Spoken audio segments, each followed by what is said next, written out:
temos razão especial para estarmos felizes de podermos estar na casa do Senhor compartilhando a palavra, porque há pouco mais de um ano atrás o Senhor nos deu a direção, deu a direção ao pastor Emilson de estarmos estudando, lendo o livro de Atos. E nós estamos agora na reta final, 28 capítulos, como se fosse um pouco mais do que uma meia maratona, 28 quilômetros. Estamos agora chegando naquela etapa da reta final, já estamos vendo a linha de chegada. E é muito bom para nós cristãos quando Deus nos dá uma missão, nos dá uma visão e obedientemente, perseverantemente a gente consegue concluir. Não vamos concluir hoje, vai ficar para o próximo domingo, mas já estamos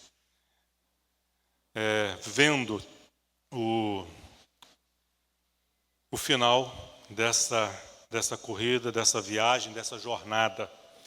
Por falar em viagem, o apóstolo Paulo, como nós temos acompanhado, está de viagem para Roma, não uma viagem turística, mas ele está indo como prisioneiro por causa do Evangelho, por causa das mentiras, das falsas acusações estabelecidas pela liderança judaica. Mas Deus tem abençoado esse homem e tem garantido a ele chegar são e salvo a Roma, porque como ele disse, o próprio Senhor disse a Paulo no capítulo 27, versículo 24, Paulo, não temas, é preciso que compareças perante César, e eis que Deus, por sua graça, te deu todos quantos navegam contigo. Então o Senhor confirmou. Então houve essa tormenta, essa tempestade, por 2 semanas. Nós temos noção disso? Que é ficar 14 dias açoitado por uma tempestade no mar, ondas gigantescas, sem ver a luz do sol, sem saber onde está. Um barco de madeira, uma embarcação precária comparada com as de hoje. Nós não temos noção do que é isso. Nesses 14 dias, não foi uma tempestade de 14 minutos ou 14 horas, 14 dias açoitados ali pela tempestade. Nós não temos noção. O que passou na mente desses homens? Do apóstolo Paulo, de Lucas, Aristarco, companheiros ali de Paulo, companheiros fiéis, que estavam ali naquele barco, não porque eram prisioneiros, mas porque eles decidiram acompanhar Paulo. Eles pensaram, não podemos deixar Paulo sozinho. Ele precisa da nossa companhia, do nosso apoio. É o apóstolo Paulo, mas continua sendo um ser humano, de carne e osso, que depende, que precisa do apoio da igreja, dos irmãos, dos companheiros, dos colaboradores. Então Lucas e Aristarco tomam essa decisão. Vamos lá, pagaram a passagem, porque nesse barco havia 266 homens. Parte era tripulação, parte era de prisioneiros, porque embarcou Paulo e outros prisioneiros foram entregues sobre a responsabilidade do centurião Júlio, centurião da corte real, da corte imperial.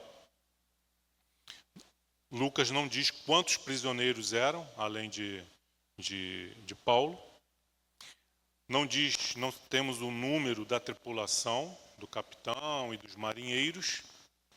E também tinha os passageiros. Estava todo mundo junto ali, porque as pessoas queriam viajar, chegar a outros lugares, chegavam no porto e procuravam ali qual barco, qual navio estava indo para o destino onde eles queriam chegar. sabemos que o total era de 266 homens. Tinha crentes, como Paulo, Lucas e Aristarco, e tinha, na sua grande maioria, descrentes, ou crentes nas divindades romanas e gregas da época. Mas, seja como for, ainda que fossem todos crentes, todos nós aqui presentes, né, estivéssemos nesse barco por 14 dias, sendo açoitados por uma tempestade, como estaria o ânimo de vocês? Como estaria o meu ânimo? Como estaríamos? Tranquilos? Confiantes? Ou desesperados? Mas vamos às Sagradas Escrituras, vamos fazer leitura do texto e tentar extrair daqui o máximo possível para a nossa edificação, para o nosso crescimento, para o nosso amadurecimento. Pai amado, Pai querido, louvado e bendito seja o teu santo nome.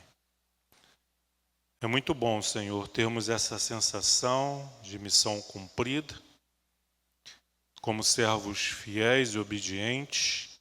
O Senhor nos incumbiu dessa responsabilidade de compartilharmos com a tua igreja os 28 capítulos do livro de Atos e poder ver, Senhor, a tua fidelidade que nos fortaleceu, que nos inspirou e estamos próximos de concluir essa missão. Mas desde já queremos te agradecer por ter nos feito perseverantes. Queremos também, Senhor, te agradecer pela inspiração de cada um que o Senhor levantou e colocou aqui nesse púlpito para compartilhar dessa jornada, dessa história de Atos dos apóstolos, mas que poderia e deveria ser, no meu entender, conhecido como o Atos do Espírito Santo. E é ao teu Espírito que eu apelo pela tua inspiração, para que o Senhor nos capacite a transmitir e a entender a tua palavra. Muito obrigado, a Deus, por tudo. Em nome de Cristo Jesus. Amém. Bíblias abertas no livro de Atos, capítulo 28, verso 1. Depois desses 14 dias de tormenta no mar, eles foram parar em terra. E diz assim o texto: Uma vez em terra, verificamos que a ilha se chamava Malta. Os bárbaros trataram-nos com singular humanidade, porque, acendendo uma fogueira, acolheram-nos a todos por causa da chuva que caía e por causa do frio. Tendo Paulo ajuntado e atirado à fogueira um feixe de gravetos, uma víbora, fugindo do calor, prendeu-se-lhe à mão. Quando os bárbaros viram a víbora pendente na mão dele, disseram uns aos outros: Certamente este homem é assassino, porque, salvo do mar, a justiça não o deixa viver. Porém ele, sacudindo o réptil no fogo, não sofreu mal nenhum. Mas eles esperavam que ele viesse a inchar ou a cair morto de repente. Mas, depois de muito esperar, vendo que nenhum mal lhe sucedia, mudando de parecer, diziam ser ele um deus. Perto daquele lugar havia um sítio pertencente ao homem principal da ilha, chamado Públio, o qual nos recebeu e hospedou benignamente por 3 dias. Aconteceu achar-se enfermo de disenteria, ardendo em febre, o pai de Públio. Paulo foi visitá-lo e, orando, impôs-lhe as mãos e o curou. À vista deste acontecimento, os demais enfermos da ilha vieram e foram curados, os quais nos distinguiram com muitas honrarias, e tendo nós de prosseguir viagem, nos puseram a bordo tudo o que era necessário. Até aqui por enquanto.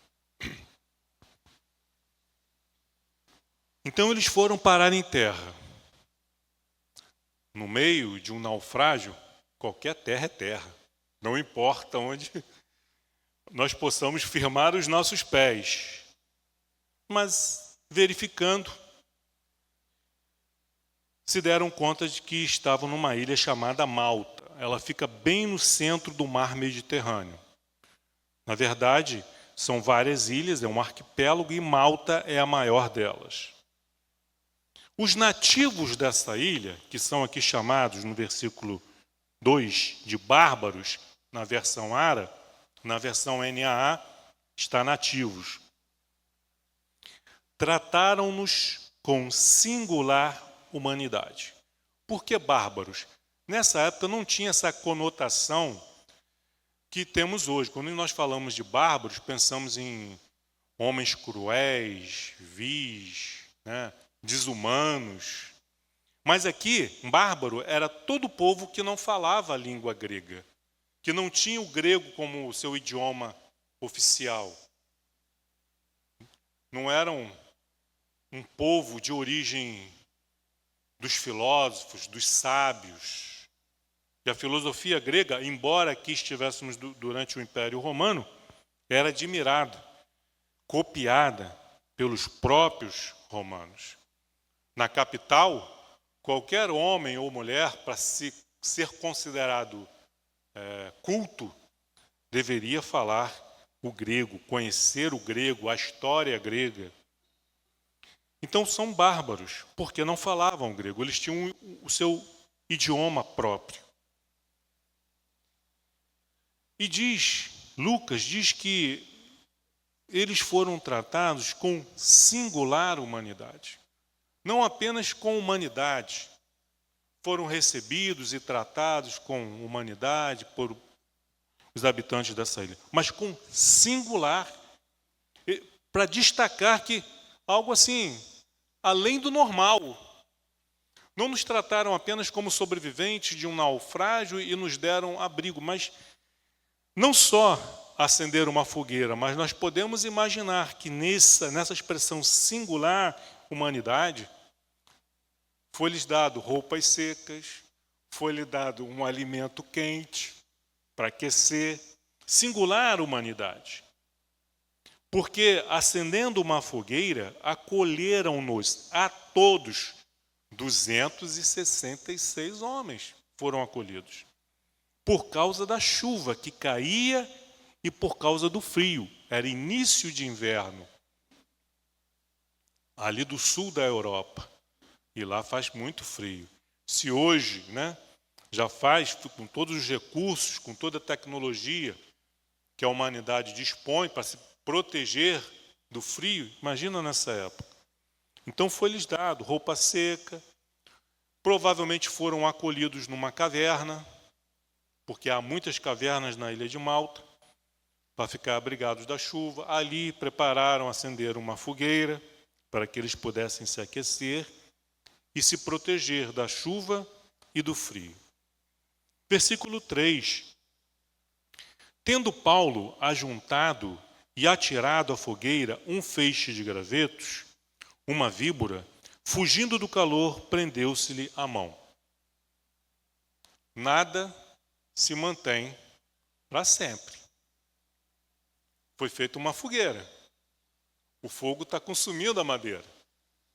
Paulo, aqui nós não sabemos se foi apenas Paulo que se prontificou a recolher madeira e gravetos, para manter a fogueira aquecida. Lucas diz que Paulo, juntando e atirado esse feixe de gravetos, havia nesse feixe de gravetos que ele reuniu uma víbora ali. Se haviam outros homens fazendo isso, se Lucas, se Aristarco estavam ajudando a ele ou não, nós não sabemos. Mas a verdade é que Paulo foi o premiado. Talvez ali no seu feixe de gravetos ali é que estava a víbora, a serpente. Mas ela picou Paulo, e Paulo sacudiu e jogou na fogueira. Podemos destacar aqui duas coisas. Ninguém é tão importante, nenhum trabalho é indigno para quem tem a mente de Cristo. Paulo podia dizer, não, eu sou apóstolo. E dizer, Lucas, Aristarco, vá, mantenha a fogueira acesa, pegue gravetos, pegue madeira e abasteça a fogueira. Não. Mas ele, dando o exemplo, ele foi lá pegar lenha também. Ou sozinho, ou foi o primeiro a se prontificar a fazer isso e outros, vendo o seu exemplo, foram fazer o mesmo? Não sabemos. O que Lucas quis destacar aqui é que Paulo, como eu já falei, foi o premiado. Porque no seu feixe de gravetos encontrava-se ali uma serpente que o picou. Mas Deus havia dito para Paulo, lá em Jerusalém ainda, em Cesareia, Paulo, é necessário que você se apresente a César. Não temas, confia. Mas veja quantas adversidades, até que ele chegasse em Roma, quantas adversidades ele passou. Em Jerusalém, fizeram um complô para que pudessem, uma armadilha, para que ele pudesse ser morto.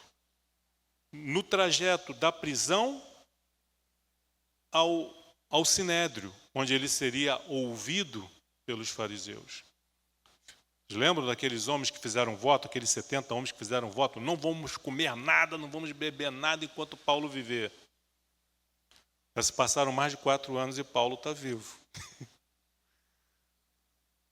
E Deus providenciou o livramento. E aí, Paulo comunica lá ao centurião responsável que provê uma escolta poderosa para escoltá-lo até Cesareia. E lá ele permanece inicialmente 2 anos preso, troca o governador, ele fica mais 2 anos, 4 anos de prisão, até que se dá início no capítulo 27, a viagem para Roma. Vê quantos livramentos? Às vezes passamos por adversidades, por dificuldades, por lutas. Isso serve para gerar em nós, aumentando a nossa fé, a nossa confiança em Deus. Revelar também quem somos. Porque às vezes andamos de nariz empinado, peito estufado, achando que somos super crentes. Aí vem as adversidades. Vem as dificuldades para a gente baixar um pouquinho e voltar para a nossa humildade. Por isso Paulo diz, quando eu sou forte, quando eu me sinto forte, eu sou fraco. Porque quando nos sentimos fortes, não oramos com a mesma intensidade. Não buscamos a Deus com a mesma constância. Sou forte, estou bem, está tudo bem. O diabo que não se meta comigo, ele que não atravessa o meu caminho. Mas quando, aí Paulo diz, mas quando eu sou fraco, quando eu reconheço a minha fraqueza, aí eu sou forte. Porque quando eu reconheço a minha fraqueza, eu vou buscar Deus. Eu vou me manter em comunhão com Deus. Eu quero intimidade com Deus. Através da oração, através das Sagradas Escrituras. Nós, quando reconhecemos a nossa necessidade de Deus,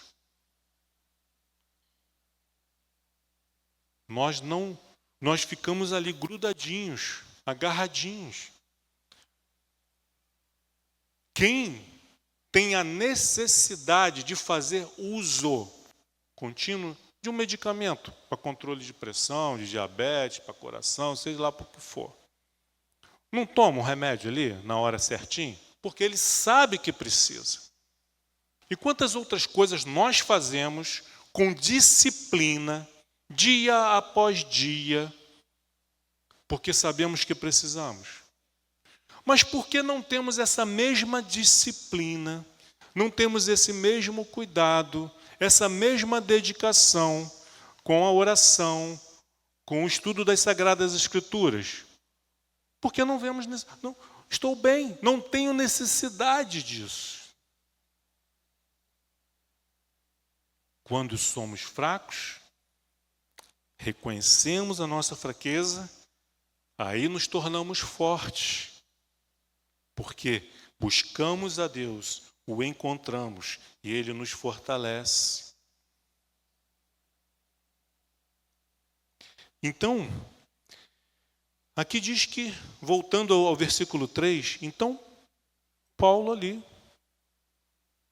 reunindo gravetos, a víbora lhe pica, e ele sacode, joga ela no fogo. Podemos dizer que é mais uma tentativa de Satanás de impedir a chegada de Paulo em Roma. Porque se Deus está dizendo para Paulo, é necessário que você chegue, o diabo sabe, tem alguma coisa aí. Vou tentar impedir, e sempre vai tentar impedir. Mas quando é projeto de Deus, ele pode fazer o que for, ele pode levantar falsos acusadores, que não vai dar em nada. Ele pode dar sugestões de armadilhas para tirar a vida de Paulo. Não adiantou. Levantou uma tempestade, será que foi o diabo, será que foi Deus? Não importa, seja quem for. Tem um propósito divino, um propósito superior por trás disso, que nós vamos estar vendo com mais detalhes aqui, ao prosseguirmos na leitura. Mas a questão é, já vou estar dando spoiler, Paulo chega em Roma, como Deus disse para ele que ele chegaria.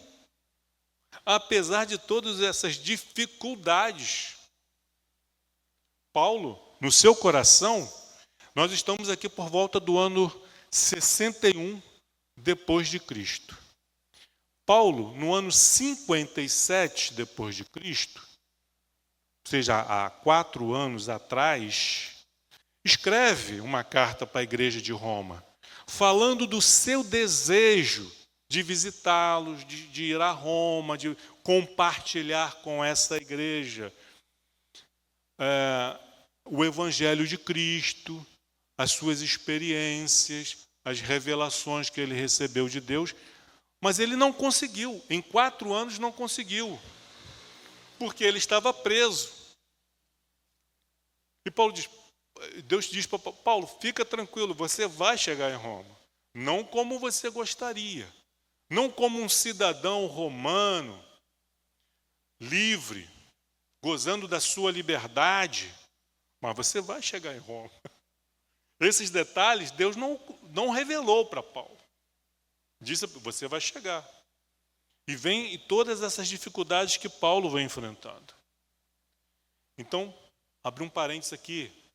Meu irmão, minha irmã, vocês que estão aqui presentes, vocês que estão nos acompanhando, se foi Deus que falou, se foi Deus que prometeu, não olhe para as adversidades, para as tempestades, para as ciladas, para as armadilhas, para as víboras que estão te picando, porque se foi Deus que falou, vai acontecer. Pode ser daqui a 1 ano, 2 anos, 3 anos, 4 anos, mas vai acontecer.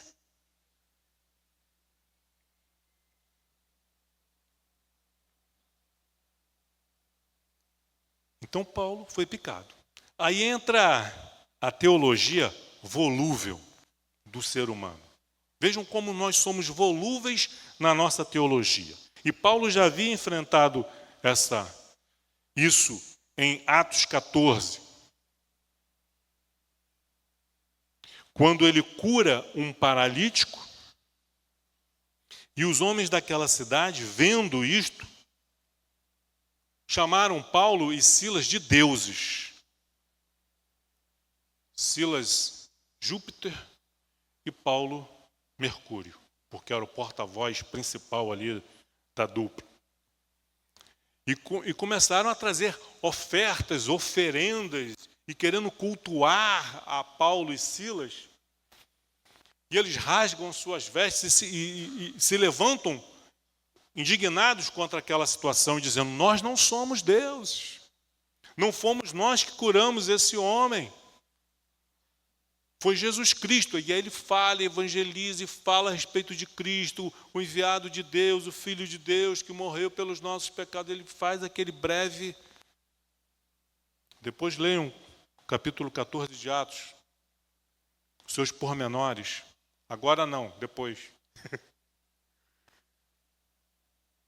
E aí, nesse meio tempo ali, eles com dificuldade de impedir a idolatria, que eles fossem, adorados como deuses ali. Nesse meio tempo chega uns judeus. Os judeus estavam sempre no calcanhar de Paulo, seguindo ele de cidade em cidade para criar problema. E aí eles chegam lá e começam a falar mal de Paulo e de Silas, porque esses homens têm passado, por onde eles têm passado, têm transtornado as cidades. E aí, de deuses, homens que estavam sendo tratados como deuses, eles passam a ser tratados como criminosos. Paulo é apedrejado, até ser dado como morto. Apedrejaram Paulo. Será que essas pedradas doeram? O apóstolo, por ser apóstolo, o título de apóstolo, ou ser um homem cheio do Espírito Santo, nos torna imunes às dores. O que vocês acham? Essas pedradas doeram? Ao ponto dele desmaiar e ser dado como morto? Ficar com seus sinais vitais ali quase zerados?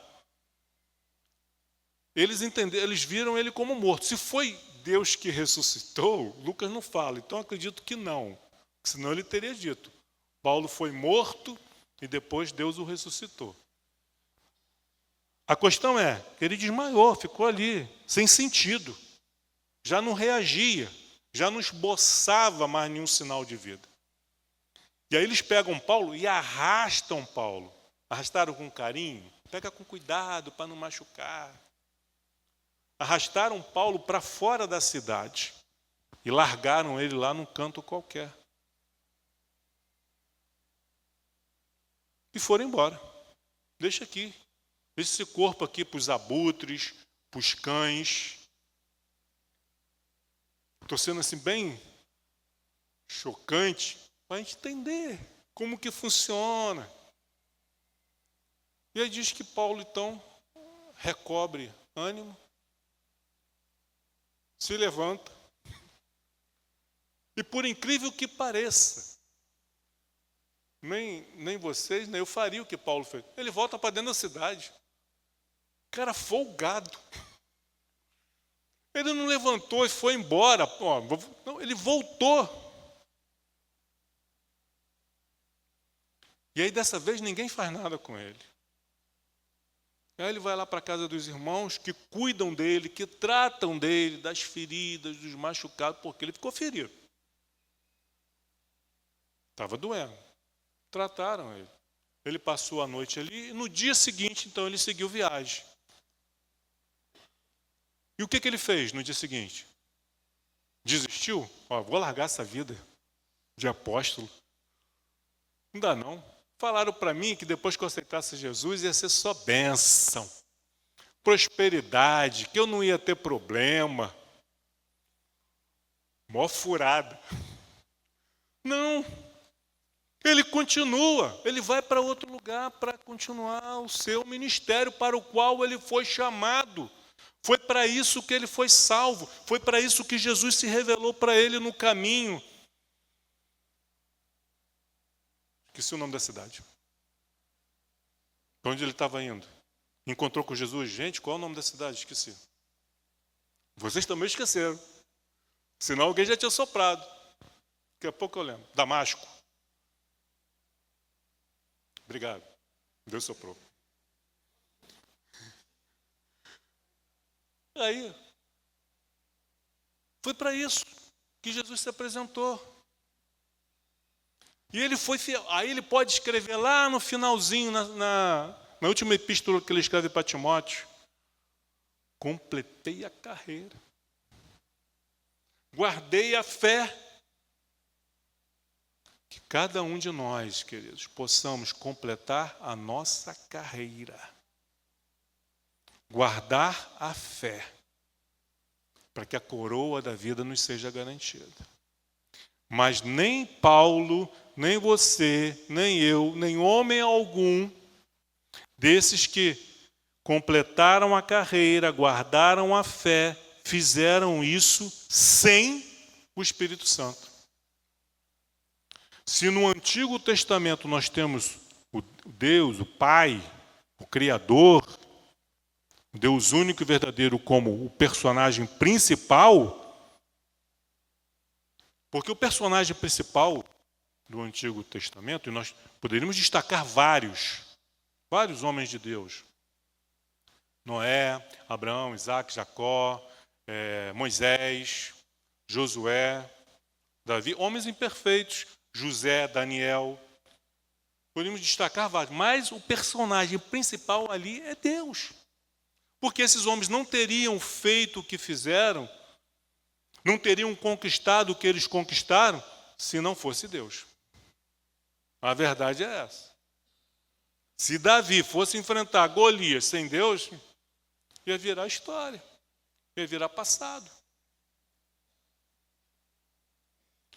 Jesus, o Filho de Deus, não teria nem nascido. Se não fosse o Espírito Santo, não teria nem nascido. Porque foi através da concepção do Espírito Santo que Jesus nasceu. Não existe na Trindade um mais importante do que o outro. São três pessoas com o mesmo valor, com a mesma importância, mas que compartilham do mesmo amor, da mesma justiça, da mesma integridade, da mesma verdade, a tal ponto que se torna uma pessoa.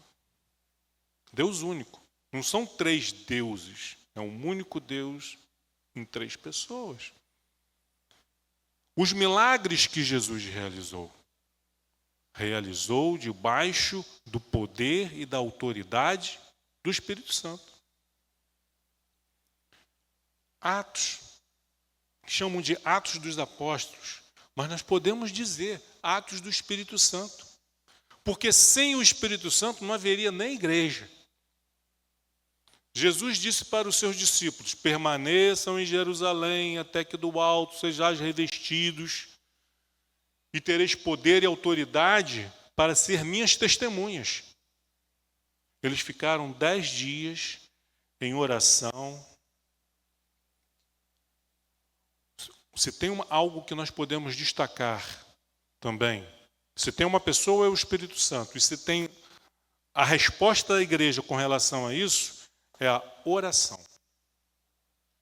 Eles permaneceram em Jerusalém, mas não ficaram aguardando, cada qual na sua casa, cada qual nos seus afazeres, cuidando da sua própria vida. A igreja se reunia diariamente, perseverava em oração, aguardando o cumprimento da promessa. Jesus não falou quando isso se daria. Permaneçam em Jerusalém, até que. Levou 10 dias. Poderia ter levado 1 mês, 6 meses, 1 ano, mas Deus tinha pressa com relação a isso.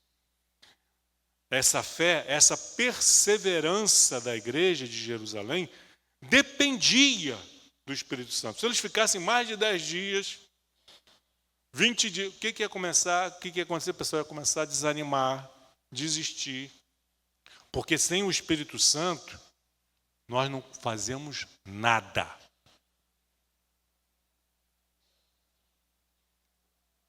Por mais crente que você seja, você não seria nem crente se não fosse o Espírito Santo. Se não fosse pelo Espírito Santo, nem você nem eu estaríamos aqui agora. Estaremos em casa dormindo ou fazendo qualquer outra coisa. Vem a dependência que nós temos do Espírito Santo. Ele é o ar que nós respiramos.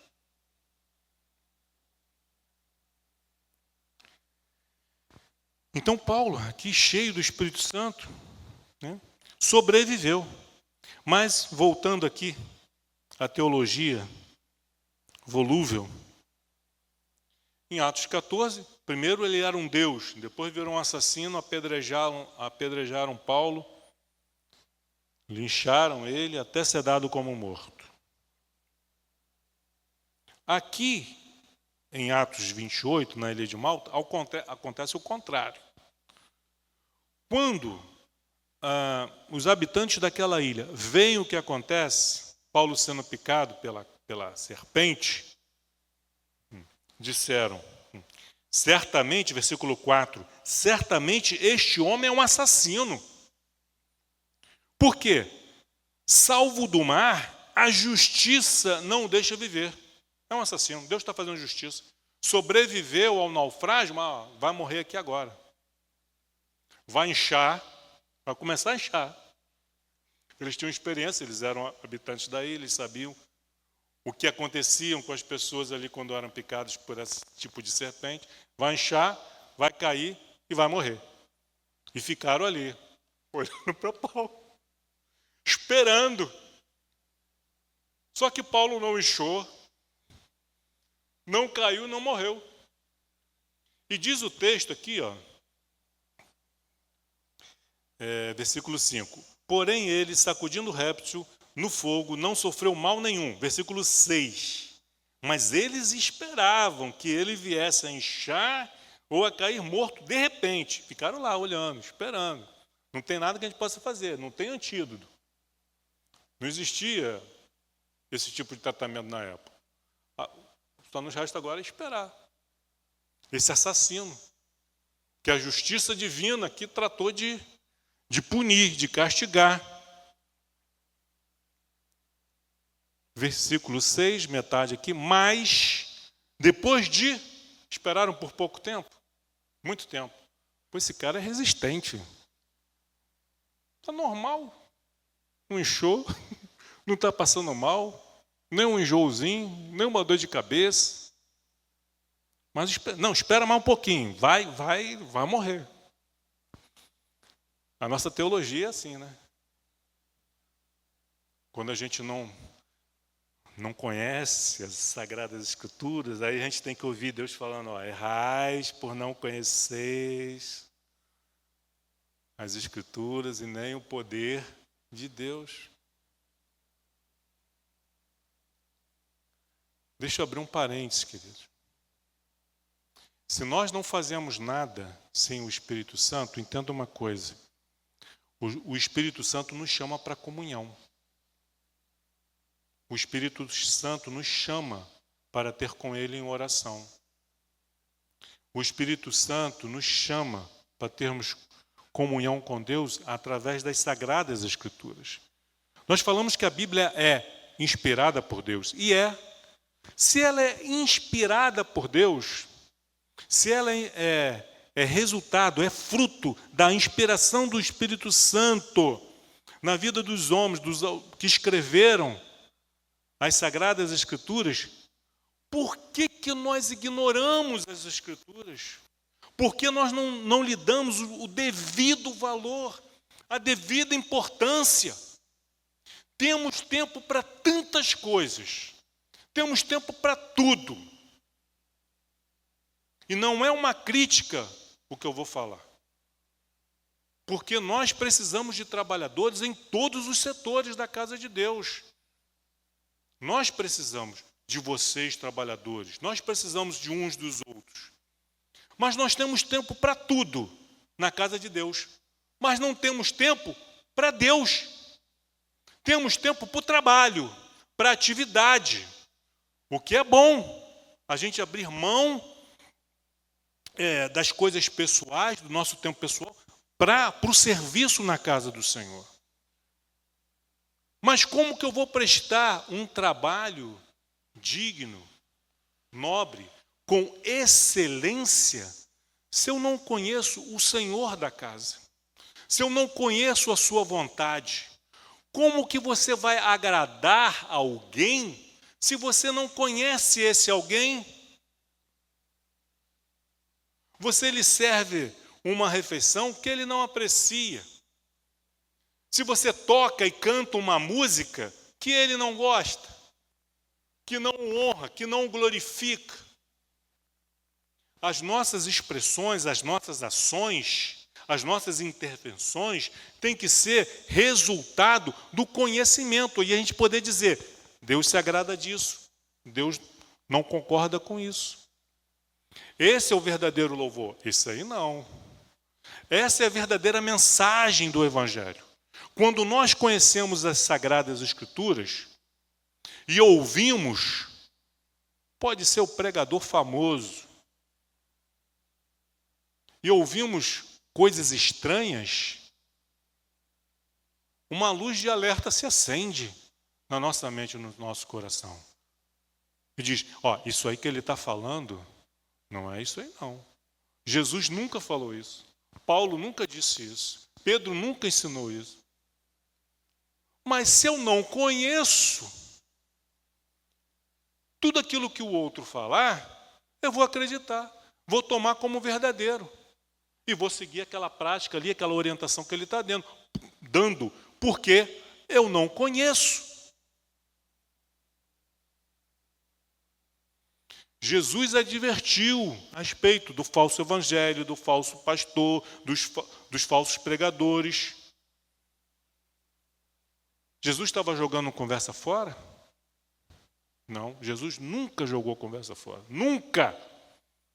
Jesus nunca ficou de historinha, piadinha, nunca!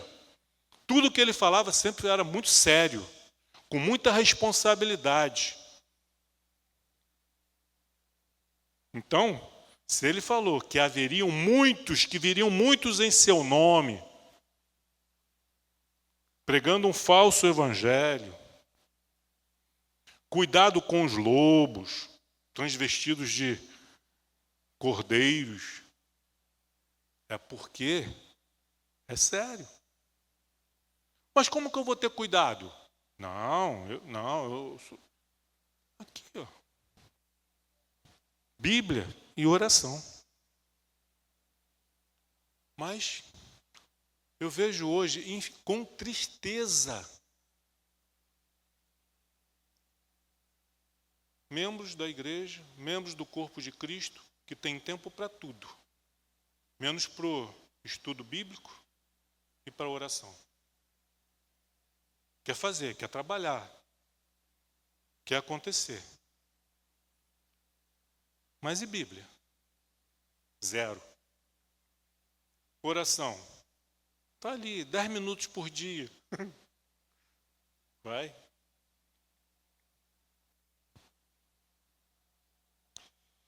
Mas nessa teologia, aí eles falam, olha, é um assassino. Esperaram por muito tempo, vendo que nenhum mal lhe sucedia, mudaram de parecer. O homem não é assassino, é um Deus. Porque todos que são picados por essa serpente morrem. Ele não morreu, não é homem, não é assassino, é um Deus. E nós, às vezes, avaliamos assim o sucesso de uma igreja, o sucesso de um pregador, a vida de um cristão. Se a vida do cristão está bombando, se ele está prosperando, né? Não, isso aí é um abençoado. Conversa, isso não é garantia nenhuma, não. Prosperidade, dinheiro, isso não é garantia de bênção, não. É bênção? É, mas que ele é um abençoado, não é garantia, não. O fato do outro estar tendo dificuldade, passando por adversidade, por lutas, não quer dizer que ele está sendo castigado por Deus. O pecador ele vai sofrer as consequências, mais cedo ou mais tarde. Pode até parecer que está demorando, mas vai sofrer as consequências, mais cedo ou mais tarde. Como em muitos casos, em muitos exemplos, não só na Bíblia, mas na história da humanidade. Mais cedo ou mais tarde terá que prestar contas de tudo que fez, como diz lá o autor de Eclesiastes, no finalzinho do livro de Eclesiastes.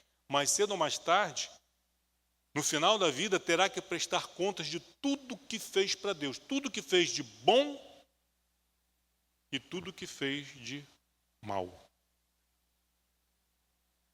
Quem faz o bem e não está aparecendo, acha que ninguém está vendo.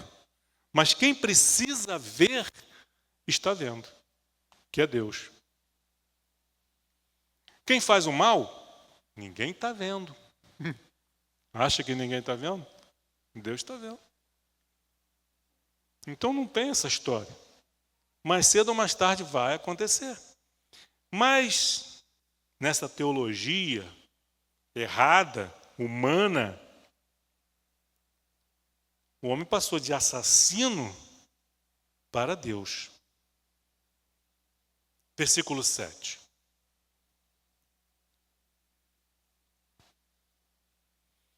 Perto daquele lugar, onde eles ficaram acampados, protegidos da chuva e do frio, perto daquele lugar havia um sítio pertencente ao homem principal, como se fosse o prefeito da ilha. O homem principal da ilha, chamado Públio, o qual nos recebeu e hospedou benignamente por 3 dias. Então Públio, que era o principal da cidade, que era o prefeito ali, da ilha,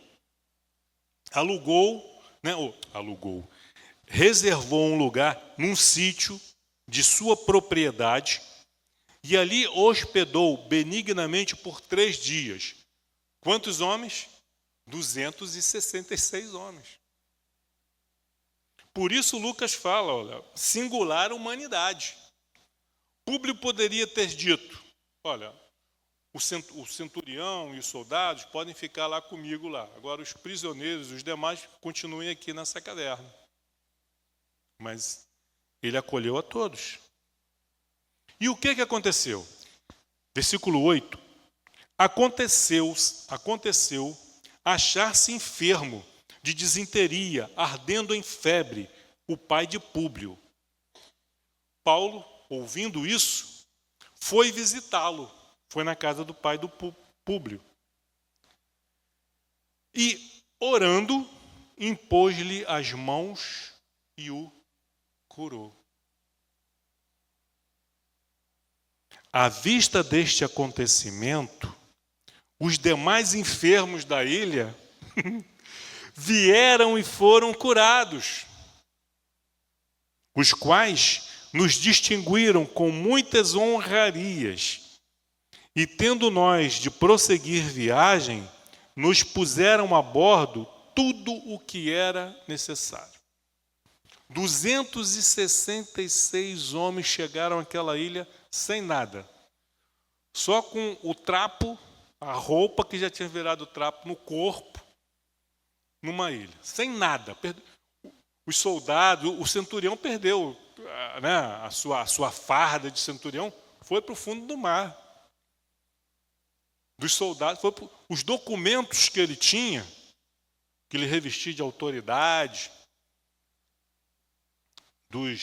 das acusações, dos presos, tudo foi para o fundo do mar. Porque lá atrás eles ignoraram a voz do homem de Deus. Paulo disse, olha, não vamos prosseguir viagem porque vai ter perda de tudo. Mas Paulo, vem cá, você é marinheiro? Qual a experiência de mar que você tem? Não, eu sou fabricante de tenda. Você não entende nada de mar. Aí o capitão disse, não, vamos seguir viagem. O que eles, na verdade, eles não queriam, porque eles iriam ter um prejuízo. De ficar 3 meses lá, parado, esperando passar o inverno. Nós temos que chegar logo no nosso destino. E aí arriscam. Você já arriscou? Na pressa de conseguir algo, Você já arriscou? Foi o que eles fizeram. Vamos tentar a sorte. Quem sabe Deus nos abençoa. Não tem isso para a gente, tentar a sorte. Vamos consultar Deus. Se Deus falar, espera, deixa passar o inverno, depois prossegue viagem, obedeça. Mas na nossa ânsia de concluir viagem, de conquistar aquilo que nós queremos, de alcançar o destino, nos arriscamos. Arriscamos a nossa vida, arriscamos a nossa família, arriscamos tudo o que temos e somos. E pela graça e misericórdia, Deus às vezes nos poupa. Nos permite um prejuízo aqui e ali para servir de lição, mas nos poupa. E aí, nesse erro eu não caio mais. Provavelmente, eu espero que esses marinheiros aqui, esse capitão, tenham aprendido a lição de não arriscar mais. Uma coisa, eu creio, eu não posso afirmar, mas eu creio que o centurião Júlio, sendo um homem inteligente, porque ninguém chega a ser o centurião da corte imperial se não for uma pessoa instruída, se não for uma pessoa coerente. Ele passou 14 dias no mar e Paulo lhe falando, confia em Deus, vamos ter prejuízo do navio, vamos perder tudo, mas nenhuma vida se perderá, nem um fio de cabelo cairá da sua cabeça. Aí alguém disse assim, mas eu já não tenho cabelo mesmo? Mas diz, nem um fio, entenderam? Ninguém vai morrer. E foi o que aconteceu. Aí o centurião está ali. Ele está vendo. Desde o início ele está tratando Paulo com humanidade. Quando, no meio da tempestade, quando estavam para dar em terra, os soldados queriam matar os prisioneiros para eles não fugir. O texto diz que o centurião, para preservar Paulo, não permite. Ele preferiu arriscar, deixar Paulo fugir, do que matar Paulo. Você vê que nesses 14 dias no mar e açoitados pelas... algo está acontecendo. Chega na ilha. Ele viu, como todos os outros viram, Paulo sendo picado pela serpente. E Paulo não morreu. Ele estava lá, ele viu quando Paulo se apresentou para Públio, se oferecendo para visitar o seu pai, para orar pelo seu pai, e o pai de Públio foi curado. Ele viu. O centurião estava presente e viu. O centurião, os soldados, os passageiros, todos os náufragos estavam ali testemunhando disso. Viram que os enfermos da ilha foram até Paulo e foram curados. Será? Eu não vou dizer que todos, mas será que não teve nesses 266, além dos habitantes da ilha, ninguém que não tenha se convertido ao Deus de Paulo? A esse Jesus a quem Paulo prega? Imagina você descrente, imagina, descrente. Você testemunhando tudo isso, vendo tudo isso, e ainda assim permanecendo incrédulo, tem um problema sério. Você está vendo os milagres de Deus, está vendo os livramentos de Deus, preservando vidas, até dos descrentes, curando enfermos. Permanece duro?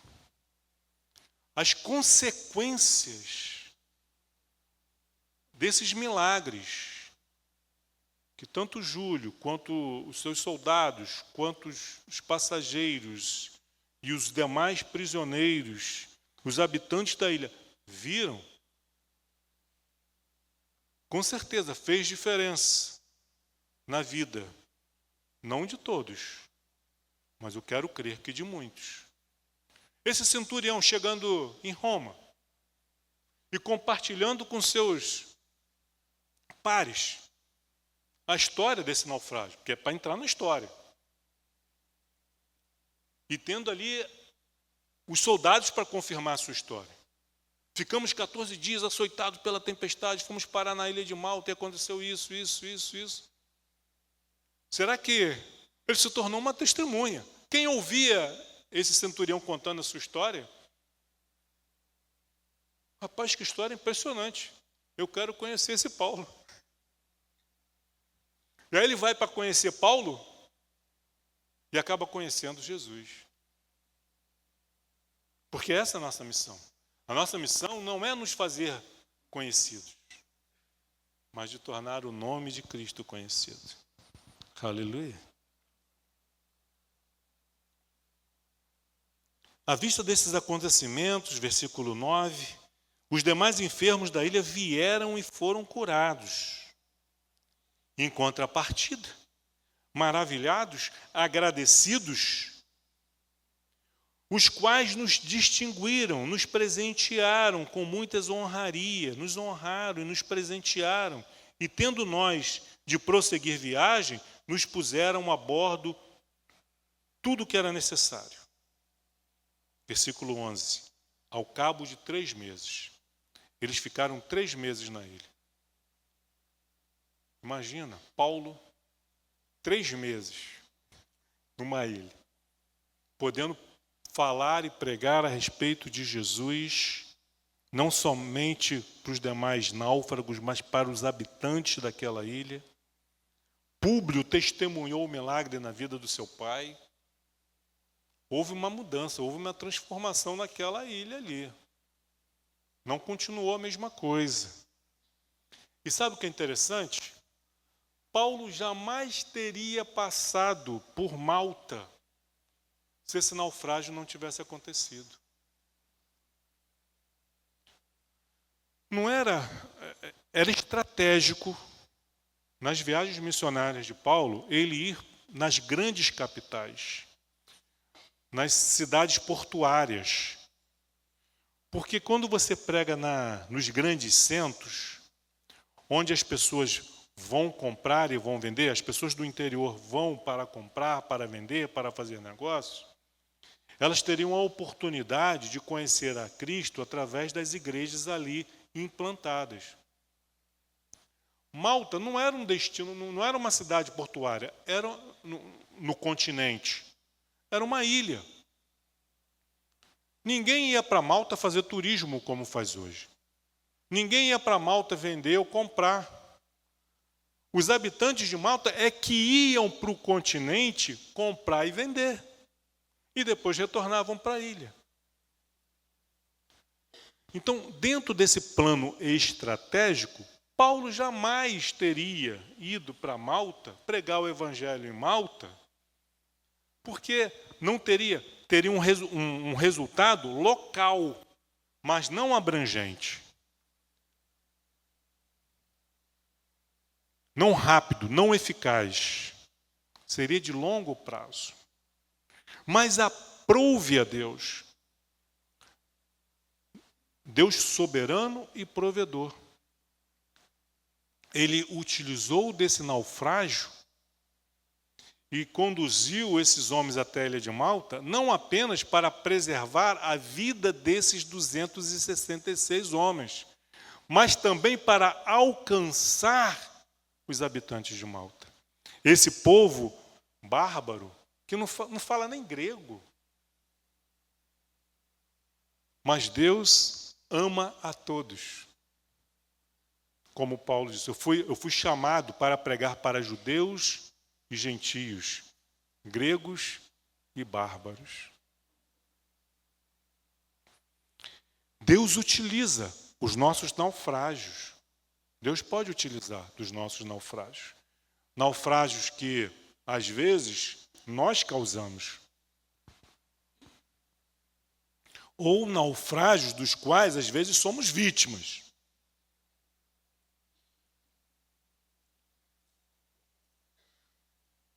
Os naufrágios dos quais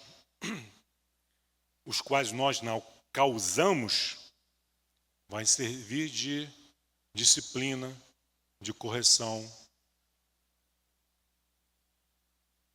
Os naufrágios que nós somos vítimas, não por nossas decisões, mas por decisões de outros, eu estou dentro do navio. Estou falando, não vamos por esse caminho. Mas o capitão diz, não, vamos. Tá bom. Sou prisioneiro, eu não tenho a opção de dizer, não vou. Paulo não tinha essa opção. Vocês querem seguir viagem? Vocês seguem. Eu não vou ficar aqui. Ele não tinha essa opção. Como às vezes nós não temos opção. As decisões dos nossos governantes, nós estamos nesse navio, nesse grande navio chamado Brasil, Rio de Janeiro, São Gonçalo. A decisão que a presidência da empresa na qual você trabalha, dos diretores, você está ali. E às vezes vem os naufrágios. Mas Deus, como soberano e provedor, Ele utiliza desses naufrágios para abençoar a sua vida e a de outras pessoas. Nos leva a lugares aos quais não fazia parte do nosso plano, não fazia parte dos planos de Paulo ir para Malta. Paulo planejava ir para Roma, a capital do império, a cidade mais importante do império. Mas ele vai parar em Malta, porque Deus quis assim. Foi o diabo que levantou a tempestade? Que seja, mas foi porque Deus permitiu. Como Deus permitiu as assolações pelas quais Jó passou. Não, isso você pode, isso aqui você não pode. Não, pode ir aqui, não, aqui você não pode. Deus vai permitir. Mas porque tem um propósito maior. E nós temos que entender isso. Nós fazemos parte desse propósito maior. A minha vida não é o propósito maior de Deus. Não é. A sua vida não é. Deus tem um propósito para a sua vida? Amém, glória a Deus, aleluia. Tem para mim? Tem. Deus tem um propósito para a nova vida em Coelho? Tem um propósito, como tem, né? Para todos os nossos irmãos em Cristo espalhados sobre a face da terra. Mas todos nós fazemos parte desse propósito maior e é isso que nós precisamos entender, confiar e agradecer a Deus. Honrarias, tendo-nos de prosseguir viagem, nos puseram a bordo tudo o que era necessário. Ao cabo de 3 meses, ao final dos 3 meses que passamos ali, o inverno acabou, chegando a primavera, embarcamos num navio alexandrino que invernara, que tinha ficado lá na ilha também, por causa do mau tempo.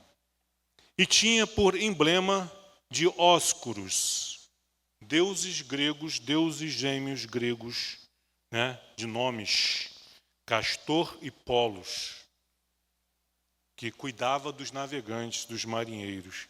Era o deus patrono. E aí, nesse sincretismo, anos mais tarde, quando a Igreja Católica, a Igreja Romana, cria os santos padroeiros.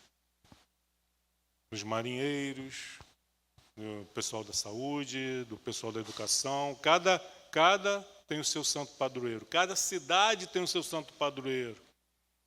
Vem nesse sincretismo aí. Então eles saem de Malta, tocando em Siracusa, ficamos ali 3 dias. De Malta para Siracusa são 130 quilômetros por mar, costeando ali. Bordejando, costeando, chegamos a Régio.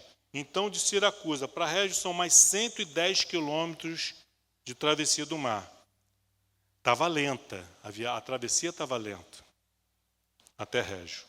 No dia seguinte, tendo soprado vento sul, ou melhorou, agora está soprando um ventinho sul, a gente está indo para o norte. Está vendo um ventinho do sul, um vento favorável, aí eles conseguem ir de Régio até Puteoli, 200 quilômetros. Aí fizeram 200 quilômetros de viagem, porque o vento estava favorável. Quando chegaram em Puteoli, versículo 14, onde achamos, o que aconteceu? Onde achamos alguns irmãos que nos rogaram, ficássemos com eles 7 dias, e foi assim que nos dirigimos a Roma. Rogaram para Paulo, para Lucas, para Aristarco, fique aqui com a gente 7 dias, uma semana. Só que a decisão não é de Paulo. De quem é a decisão? Quem é que está no comando? Humanamente falando, o centurião. Se o centurião diz assim, não, vamos ficar aqui 7 dias, nada. Vamos ficar aqui 1, 2 dias no máximo, depois vamos seguir viagem. Mas o impressionante é que o centurião aceitou. E ficaram ali 7 dias. A pressa acabou. Depois daquela adversidade que eu passei lá atrás, 14 dias no mar, quase morri afogado.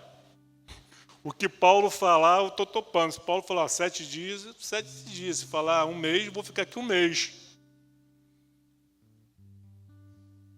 Mudou. Achou alguns irmãos. E ali Paulo ficou com esses irmãos por 7 dias. Vê Deus provendo os recursos. Inclusive recursos emocionais para Paulo. Porque Paulo está só tomando paulada. E Deus provê também um abraço, o acolhimento, um sorriso amigo, um beijo na face. Versículo 15 para terminar. Ficou ali 7 dias e foi assim que nos dirigimos para Roma. Aí seguiram viagem. Agora por terra. Eles saem de Puteoli em direção a Roma por terra. 200 quilômetros de caminhada. Antes de chegar a Roma, versículo 15. Tendo ali, lá em Roma, os irmãos ouvido notícias nossas. Os irmãos lá de Roma ouviram notícias. Gente, olha, não tinha WhatsApp, não tinha Instagram, não tinha Facebook. Como que eles ficaram sabendo? Ficaram sabendo. O que eles fazem? Os irmãos de Roma vão em direção, seguem o caminho. Olha, eles têm que passar pela Via Ápia. É o único caminho, é uma reta de 200 quilômetros. Desceram. Encontraram com Paulo e com os demais na altura da Praça Ápio e das 3 Vendas. O que aconteceu quando Paulo os viu? O que Paulo fez quando os viu? Deu graças a Deus, glorificou a Deus, louvou a Deus. Quando a igreja vai na direção daqueles que estão passando por uma carga difícil e pesada, e às vezes ele pensa que está sozinho, e ele vê que não está. Os irmãos lá de Roma, ouvindo e sabendo, se preocuparam comigo e vieram ao meu encontro como prova de amor, para me apoiar. Paulo glorificou a Deus, louvou a Deus. Vendo-os, Paulo, e dando por isso graças a Deus. Obrigado, Senhor.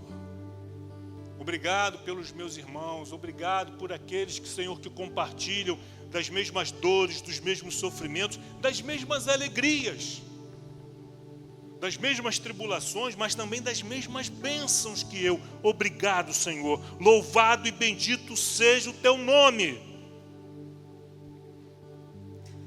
E aí o que acontece no finalzinho aí? Sentiu-se mais o quê? Vocês estão desanimados, gente. Por favor, abraça a pessoa que está próximo de você, que ele está desanimado. Ele sentiu-se animado. Ele estava desanimado. Apesar de tudo, é de carne e osso. É ser humano. Você acha que não sente? Porque ele é um apóstolo, é um super-homem? Não, ele sente as mesmas coisas que nós sentimos. A diferença é o Espírito Santo na vida dele ou dela, na sua ou na minha. Essa é a diferença.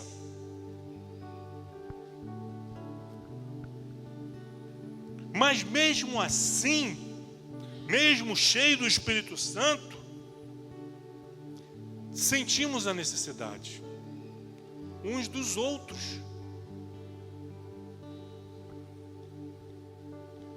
Então, quando ele os viu, deu graças a Deus. Obrigado, Senhor, porque o Senhor viu meu coração, viu que eu estava desanimado, que eu estava triste, sem saber que lutas mais eu vou enfrentar em Roma. E o Senhor envia esses irmãos ao meu encontro. Largaram tudo o que eles estavam fazendo para vir ao meu encontro. Obrigado, Senhor. Louvado e bendito seja o teu santo nome. E sentiu-se mais animado. Quando eu chegar em Roma, não sei o que me aguarda, mas uma coisa eu sei: eu não estarei sozinho. Lá terá uma igreja, irmãos, que vão me ajudar, vão me auxiliar, vão me assistir em tudo que eu precisar. Eu não estou sozinho. Obrigado, Senhor. Você não está sozinho. Não precisa caminhar sozinho. Você não é um super-homem. Você não é uma mulher maravilha. Poderoso só tem um, o Todo-Poderoso. Precisamos de Deus em primeiro lugar, mas precisamos também uns dos outros. Que Deus nos abençoe. Amém. Te amo, Deus, tua graça nunca falha. Todos os dias eu estou em tuas mãos. Desde quando me levanto até eu me deitar, eu cantarei da bondade de Deus.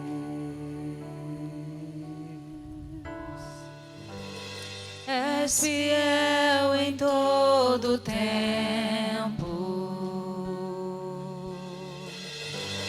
em todo tempo tu és tão bom, com todo o fôlego que tenho, eu cantarei da bondade de Deus. Sua doce voz que me guia em meio ao fogo, na escuridão, tua presença me conforta. Eu sei que és meu Pai, que amigo és, eu vivo na bondade de Deus. Ele é fiel, és fiel em todo tempo, em todo tempo tu és tão bom, com todo o fôlego que tenho, eu cantarei da bondade de Deus. Ele é fiel em todo tempo.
que tenho, eu cantarei da bondade. Mais uma vez, Senhor, Tu és fiel. A igreja. És fiel em todo tempo, É sempre bom. em todo tempo Tu és tão bom. Com todo o fôlego que tenho, eu cantarei a bondade de Deus. Aleluia, Senhor. Tu és bom em todo o tempo.